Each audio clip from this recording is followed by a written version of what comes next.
40க்கு 40னா அது எலெக்ஷன் ரிசல்ட்டா இருக்கலாம். ஆனா இந்த டெல்டா பகுதியில் இருக்கிற விவசாயிகளுக்கு 40க்கு 40னா அவங்க வயித்துல அடிச்சு நீங்க வாங்கின அந்த கமிஷன்.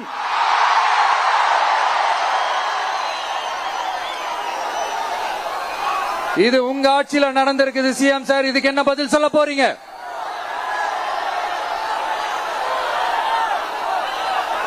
நான் அரியலூர்ல ஒரு விஷயம் தான் சொன்ன, திருப்பி நான் பேசுறேன். ஏன்னா அது ஆழமா உங்க மனசுல பதியணும்ன்றதுக்காக.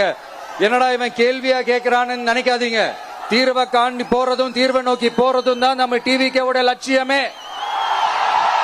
நம்மளுடைய தேர்தல் அறிக்கையில அதுக்கான விளக்கத்தை தெளிவா கொடுப்போம். இந்த பொய்யான தேர்தல் அறிக்கையில நாங்க கொடுக்கவே மாட்டோம். எது நடைக்கு சாத்தியமோ எது உண்மையோ அதை மட்டும்தான் சொல்லுவோம், அதை மட்டும்தான் செய்வோம். கல்வி, ரேஷன், மருத்துவம், குடிநீர், அடிப்படை சாலை